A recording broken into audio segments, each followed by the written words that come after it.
What if the habits you do every single day, the ones that feel completely normal, are quietly making you age 10 years faster? Not smoking, not junk food. We're talking about ordinary things. Millions of people over 60 do without a second thought.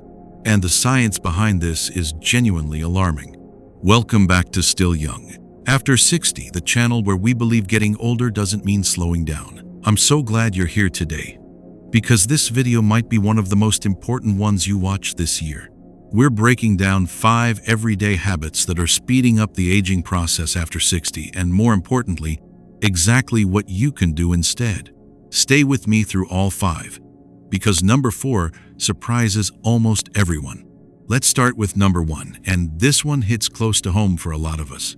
Sitting for too long without moving. Now, most of us know that exercise is good for us, but here's what many people don't realize. It's not just about whether you work out, it's about how much time you spend sitting between those workouts. Research shows that sitting for more than 8 hours a day is linked to a significantly higher risk of heart disease, diabetes, and even cognitive decline. After 60, our circulation naturally slows, our muscles lose mass faster, and our joints stiffen more quickly. Prolonged sitting accelerates every single one of those processes. Here's the good news: the fix is beautifully simple. Set a gentle reminder on your phone or watch to stand up and move for just 2 to 3 minutes every hour. Walk to the kitchen. Do a few shoulder rolls. Step outside for a breath of fresh air. That's it. Those small movement breaks add up across the day in a powerful way. The surprising fact? A major study found that people who sit for long, unbroken stretches have a higher mortality risk even if they exercise regularly. Movement throughout the day matters as much as your workout. Number 2, and this one is sneaky because it feels like self-care. Skipping sleep or treating it as optional. So many people over 60 say the same thing: I just don't sleep like I used to. And that's true, sleep patterns do change as we age. But here's where the real danger lies. Instead of protecting their sleep, many people start treating it as less important. Staying up late, waking early, relying on naps to patch it all together. Deep, quality sleep is when your body does its most critical repair work. It's when your brain clears out waste products linked to Alzheimer's disease. It's when your heart rate drops, your blood pressure recovers, and your cells rebuild. After 60, that repair window becomes even more precious, and cutting it short has real consequences. The simple solution is to create what sleep experts call a wind-down routine. In the hour before bed, dim your lights, put down your phone or tablet, and do something calming: reading a physical book, light stretching, or even just sitting quietly with a cup of chamomile tea. Your body needs a signal that it's time to shift gears. Here's your surprising fact. Adults over 60 who consistently get less than 6 hours of sleep per night show measurable increases in inflammatory markers in their blood, the same inflammation linked to heart disease, arthritis, and accelerated cellular aging. Moving to number 3, something that almost no one talks about enough: chronic dehydration. Most older adults are mildly dehydrated nearly all the time, and they don't even know it. Here's why this happens after 60. Our sense of thirst actually becomes less reliable as we age. Your body may desperately need water, but it simply doesn't send you that strong thirst signal the way it did when you were younger. So people drink less without realizing it. What does dehydration do to aging? It affects your kidneys, your skin, your joints, your brain, and your energy levels. When your cells are even slightly water deficient, everything works harder and less efficiently. Brain fog, fatigue, muscle cramps, constipation. These are often dehydration in disguise, not just getting older. The solution doesn't require counting ounces all day. Simply start your morning with a full glass of water before your coffee. Keep a water bottle somewhere visible on your desk, by your chair, on the kitchen counter. Visual cues are one of the most effective habit triggers we have. The surprising fact? Studies show that even mild dehydration, just 1 to 2% of body weight in fluid loss, can impair memory, concentration, and mood in older adults. That afternoon mental fog might not be age. It might be thirst.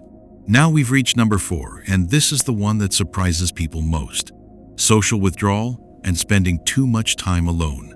After 60, life changes. Children grow up and move away. Careers end. Friends move or pass on. And slowly, quietly, many people start spending more and more time alone. It feels natural. It feels peaceful. But science is telling us something very different. Loneliness and social isolation after 60 have been classified by researchers as a serious public health risk. The effects on the body are not emotional, they are deeply physical. Chronic loneliness raises cortisol levels, increases inflammation, disrupts sleep, weakens immune function, and is associated with a significantly higher risk of dementia. One landmark study found that loneliness is as damaging to your health as smoking 15 cigarettes a day. Let that sink in for a moment. The solution here isn't about becoming a social butterfly if that's not who you are. It's about intentional, regular connection, even small doses. A weekly phone call with someone you love, a local walking group, a book club, volunteering, a class at the community center. What matters is consistency and genuine human contact. If you've been feeling more isolated lately, I want you to know you are not alone in feeling alone. And taking one small step toward connection this week could genuinely change the trajectory of your health. And finally, number 5, this one is quiet, invisible, and incredibly powerful. Living with unmanaged chronic stress. Now, stress at 60 looks different than stress at 35. It's often not dramatic. It's the low hum of worry about health, about money, about family, about the future. It's the tension that never quite leaves your shoulders. That background noise that runs all day. Here's what that does to your body. Chronic stress keeps your cortisol levels elevated. And elevated cortisol over months and years breaks down muscle tissue, raises blood pressure, impairs immune function, disrupts gut health, and literally shortens the protective caps on your DNA, called telomeres. Those telomeres are one of the most direct biological markers of aging. Stress is eating them away. The simple, proven solution is something called a daily stress reset, just 10 minutes. This could be slow, deep breathing, a short walk in nature, prayer or meditation, gentle stretching, journaling, whatever brings your nervous system down from high alert. The key is making it daily, not occasional. The surprising fact? People who practice daily stress reduction techniques have measurably longer telomeres than those who don't, meaning at a cellular level, they are biologically younger than their age suggests. So there you have it, 5 habits that are making you age faster after 60. Sitting too long, neglecting sleep, staying mildly dehydrated, withdrawing from connection, and carrying unmanaged stress. None of these require a gym membership or a complicated plan. Each one has a simple, doable solution you can start today, not next Monday. Today. Here's what I want you to do right now. Pick just one of these 5, the one that felt most like you when you were watching. Write it in the comments below. I genuinely read every single one, and I want to know which habit you're working on. Your comment might be exactly the encouragement someone else needs to start too. If this video was helpful to you, please give it a thumbs up. It truly helps this channel reach more people just like you. And if you haven't subscribed yet, this is your moment. Hit that subscribe button and join our community of people who refuse to let age define what's possible. Age is just a number. Life after 60 can still be strong, healthy, and absolutely worth living. I'll see you in the next one.